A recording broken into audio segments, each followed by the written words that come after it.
Bukan sebuah kebetulan kita hidup di dalam satu lingkungan, yang mana lingkungan itu memberikan kita banyak pengalaman hidup, karena kita dapat mempelajari banyak hal di lingkungan tersebut tentang bagaimana orang-orang yang berada di dalam lingkungan itu, ketika mereka menunjukkan nilai-nilai positif, baik itu mereka menunjukkan nilai kasih, yang mana apakah nilai itu mereka dasarkan karena mereka mengerti tentang konsep kasih yang diajarkan oleh Tuhan, ataukah mereka mengasihi dan memberikan sesuatu, baik itu berupa materi atau perhatian secara khusus karena mereka punya rasa empati yang berlebihan untuk diri kita sendiri.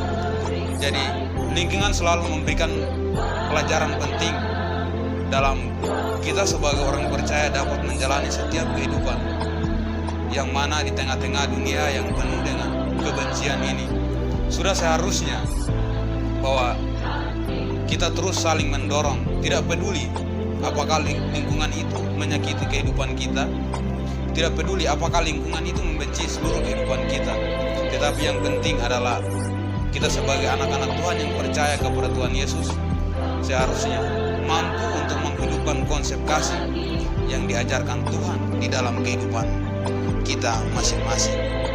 Jadi kita harus punya prioritas dalam diri kita masing-masing, bahwa tidak ada kasih yang jauh lebih penting yang harus aplikasikan dalam kehidupan kita masing-masing selain kita mengikuti teladan Yesus adalah teladan yang sempurna dalam hal mengasihi.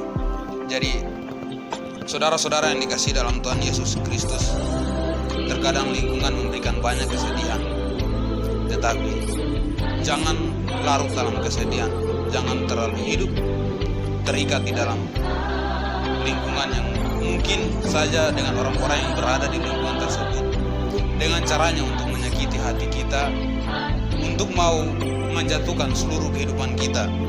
Tetapi selalu percaya bahwa ketika kita mengandalkan Tuhan di dalam kehidupan kita masing-masing, maka kita punya peluang yang besar untuk hidup di dalam kasih, dan kita mampu untuk menghidupkan kasih Yesus dalam diri kita masing-masing karena Tuhan yang memampukan kita.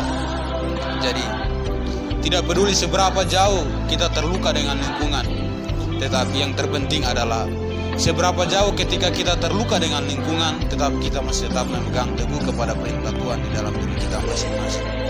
Di dalam Mazmur 116 ayat yang pertama, di sana dikatakan bahwa aku mengasihi Tuhan sebab Ia mendengarkan suara dan permohonanku. Jadi justru seharusnya di dalam rasa luka dan rasa tersakiti dalam diri kita masing-masing, seharusnya kita berseru kepada Tuhan karena Tuhan mendengar dan Tuhan memelihara setiap kehidupan kita karena ada permohonan dari dalam hati kita yang murni kepada Tuhan. Di dalam Yohanes 15 ayat yang ke-12, ini adalah perintah dari Tuhan, yaitu supaya kamu saling mengasihi seperti aku telah mengasihi kamu. Jadi pertanyaannya adalah, bagaimana mungkin kita mengharapkan kasih daripada orang lain sedangkan kita sendiri tidak menghidupkan kasih di mana lingkungan yang kita tempati. Jadi kita sendiri harus terlebih dahulu mengasihi sama seperti Tuhan mengasihi kehidupan kita. Di dalam Yohanes 15 ayat 17 diulangi lagi tentang perintah kasih, yaitu kasihilah seorang akan yang lain.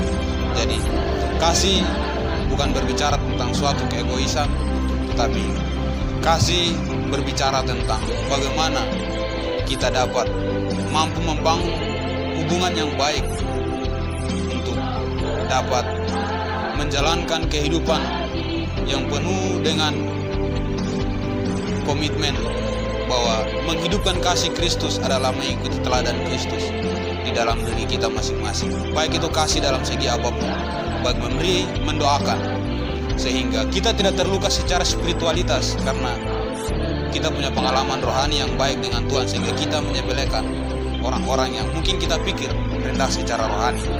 Tetapi kita harus lebih mengerti tentang kasih, bahwa ketika kita dewasa secara rohani, maka kita harus mengajarkan juga kepada orang lain yang belum dewasa secara rohani dalam lingkungan tersebut. Jadi kita harus ingat bahwa lingkungan membenci kita, tetapi selalu ada kasih Tuhan yang besar.